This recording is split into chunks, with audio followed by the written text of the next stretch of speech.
एक बहुजन समाज के लोगों की क्रांति इस वक्त जाग चुकी है। तमिलनाडु के अंदर यह एक सैलाब था जो दक्षिण भारत के अंदर एक ऐतिहासिक रैली बताई जा रही है, और ऐसी रैली को जो देखने के लिए कांग्रेस बीजेपी भी परेशान हो गए हैं, क्योंकि उनका वहां से सुपड़ा साफ होना निश्चित है। अब जो सरकार बनने वाली है बाबा साहब के मानने वालों की बनने वाली है। अब जो सरकार बनने वाली है ईवी रामास्वामी पेरियार के मानने वालों की बनने वाली है।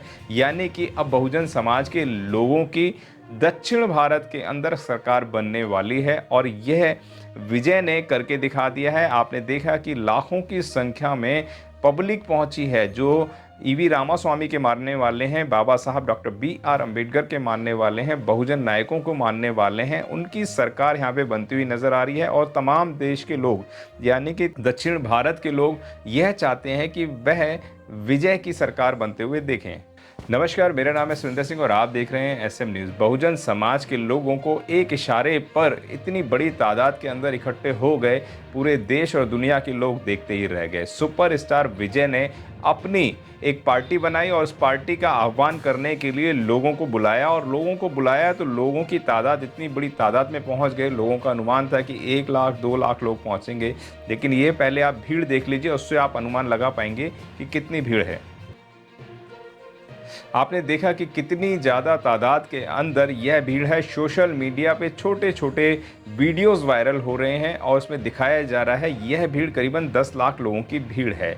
यह भीड़ सुपरस्टार विजय की तरफ से थी, और विजय ने अपनी एक पार्टी राजनीति पारी की शुरुआत कर दी है, और उस पार्टी का नाम TVK रखा। दक्षिण भारतीय के इतिहास के अंदर इतनी बड़ी संख्या के अंदर लोग इकट्ठे नहीं हुए, लेकिन यह वो लोग हैं जो ईवी रामास्वामी के मानने वाले लोग हैं। आप देखेंगे बहुजन समाज नायकों की फोटो लगाई है विजय ने, और सुपरस्टार विजय हैं। बताया जा रहा है कि पार्टी की पहली रैली में लाखों लोगों की भीड़ जुटी थी। पार्टी की पहली जनसभा बड़ी संख्या में एक्टर विजय समर्थकों उन्हें सुनने के लिए पहुंचे थे। TVK की पहली जनसभा विजय ने अपने समर्थकों को संबोधित करते हुए कहा कि कुछ पार्टियों के लोगों को बांटने वाली राजनीति कर रही हैं। ऐसी पार्टियां वैचारिक स्तर पर हमारी दुश्मन हैं। योगी जी और मोदी जी ने कहा था कि बटेंगे तो कटेंगे, तो शायद उन्होंने इस बात को देखते हुए कहा होगा। इसके साथ ही विजय द्रविड़ मॉडल के नाम पर धोखाधड़ी करने की निंदा और एक परिवार पर राज्य को लूटने का आरोप भी लगाया है। विजय ने इसी साल फरवरी महीने में तमिलनाडु और पौंडीचेरी में काम करने के लिए अलग राजनीतिक दल की स्थापना की थी। इसी साल अगस्त महीने में उन्होंने पार्टी का झंडा और चिन्ह भी लॉन्च कर दिया। TVK को चुनाव आयोग ने सितंबर महीने में आधिकारिक रूप से मान्यता दे दी, और इसके साथ ही पार्टी को चुनाव लड़ने की अनुमति भी मिल गई है। पार्टी की विचारधारा पे हम आपको बता दें कि उन्होंने क्या कहा। उन्होंने कहा कि विचारधारा के बारे में बताते हुए एक्टर से राजनेता बने विजय ने कहा, हम द्रविड़ राष्ट्रीय और तमिल राष्ट्रीयवाद को अलग नहीं करेंगे। ये कहना था विजय का। उन्होंने कहा कि यह दोनों इस मिट्टी की दो आंखें हैं, हमें खुद किसी की खास पहचान तक सीमित नहीं रखना चाहिए। उन्होंने कहा कि उनकी पार्टी की विचारधारा धर्मनिरपेक्ष और सामाजिक न्याय की विचारधारा पर टिकी है, और TVK इसी आधार पर हम काम करेंगे।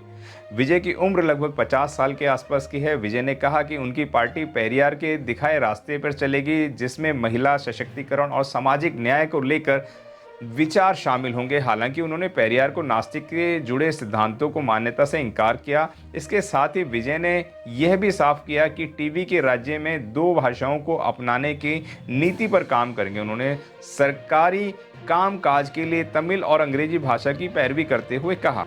2026 को चुनावी रण में उतरेगी यह पार्टी, और विजय ने बताया कि TVK 2026 में होने वाले विधानसभा चुनाव में हिस्सा लेगी। इसके साथ ही उन्होंने यह भी स्पष्ट किया कि इसके लिए उन्हें पार्टी गठबंधन के लिए भी तैयार हैं। मतलब कि वह तमाम पार्टी संगठनों का स्वागत भी कर रहे हैं कि कोई भी पार्टी उनके साथ समझौता कर सकती है, ताकि हम इस पार्टी को और बड़े स्तर पर पहुंचाएं। हालांकि विजय पहले ये भी ऐलान कर चुके हैं कि उनकी पार्टी 2026 में तमिलनाडु में होने वाले विधानसभा चुनाव में उतरेगी। विजय ने इसका ऐलान के बाद माना जा रहा है कि तमिलनाडु का अगला विधानसभा चुनाव दिलचस्प होगा। तमिलनाडु में द्रविड़ मुन्नेत्र कड़गम DMK और ऑल इंडिया अन्ना द्रविड़ मुन्ने कड़गम AIDMK का वर्चस्व रहा है वहां पे, जबकि BJP ने भी इस बार अपना वोट ऑफ परसेंटेज बढ़ाया। सीटें बहुत ज़्यादा नहीं मिली। हालांकि अब भारतीय जनता पार्टी BJP भी अन्ना मलाली के नेतृत्व में राज्य में पांव जमाने की कोशिश की है। हालांकि इस साल हुए लोकसभा चुनाव में BJP तमिलनाडु में एक भी सीट नहीं जीत पाई है, लेकिन वोट ऑफ परसेंटेज उनका थोड़ा सा बड़ा है।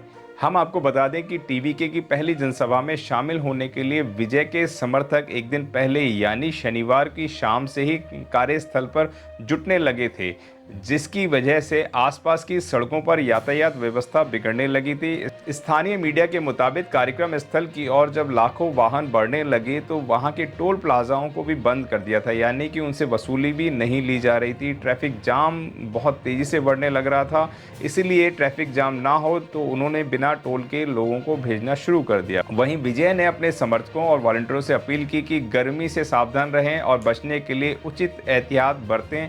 इसके बावजूद भी जनसभा में गर्मी के कारण कई लोगों बेहोश होने की खबर वहां से मिल रही है। और हम आपको बता दें कि लोग इतने खुश थे कि वहां पे गर्मी का भी उनको कोई एहसास नहीं हो रहा था, जबकि गर्मी को देखते हुए लोगों ने छाते ले रखे थे, कुछों ने कुर्सियों को उल्टा अपने सर पे लगा लिया था, लेकिन फिर भी भीड़ जो थी वो देखने लायक थी। बहुजन समाज की एक ऐतिहासिक रैली थी जिसके अंदर तमाम बहुजन संगठन और पार्टियों को उन्होंने स्वागत करा है। वह कहते हैं कि आएँ और हमारे साथ कंधे से कंधा मिलाकर भी चुनाव लड़ सकते हैं। तो ये कहना था विजय का।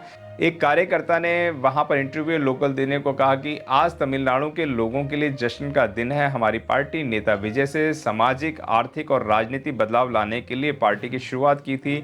आज वह हमें संबोधित कर रहे हैं, हम उन्हें सुनने के लिए उत्साहित हैं। हमें यकीन है कि 2026 में वो तमिलनाडु के मुख्यमंत्री बनेंगे। आप समझ लीजिए कि विजय के चाहने वाले लोगों के अंदर कितना जोश है। जितने भी फॉलोवर थे वह चाहते थे कि वह तमिलनाडु के मुख्यमंत्री बने और उनसे प्रेम इतना ज़्यादा है लोगों को ये भीड़ आप देख चुके हैं। और बहुजन समाज के ईवी रामास्वामी पेरियार को मानने वाले हैं। तो दोस्तों, एक बहुजन समाज के लोगों की क्रांति इस वक्त जाग चुकी है। तमिलनाडु के अंदर यह एक सैलाब था जो दक्षिण भारत के अंदर एक ऐतिहासिक रैली बताई जा रही है। और ऐसी रैली को जो देखने के लिए कांग्रेस, बीजेपी भी परेशान हो गए हैं, क्योंकि उनका वहां से सुपड़ा साफ होना निश्चित है। अब जो सरकार बनने वाली है बाबा साहब के मानने वालों की बनने वाली है। अब जो सरकार बनने वाली है ईवी रामास्वामी पेरियार के मानने वालों की बनने वाली है। यानी कि अब बहुजन समाज के लोगों की दक्षिण भारत के अंदर सरकार बनने वाली है। और यह विजय ने करके दिखा दिया है। आपने देखा कि लाखों की संख्या में पब्लिक पहुंची है जो ईवी रामास्वामी के मानने वाले हैं, बाबा साहब डॉक्टर BR अम्बेडकर के मानने वाले हैं, बहुजन नायकों को मानने वाले हैं। उनकी सरकार यहाँ पे बनती हुई नजर आ रही है। और तमाम देश के लोग, दक्षिण भारत के लोग यह चाहते हैं कि वह विजय की सरकार बनते हुए देखें। तो दोस्तों, यह वीडियो आपको कैसा लगता है? इस वीडियो को लाइक करें, शेयर करें, सब्सक्राइब करें। अगर आपने अभी तक बेल आइकन नहीं दबाया है तो बेल आइकन दबाएं ताकि लेटेस्ट खबरें आप तक पहुंच सकें।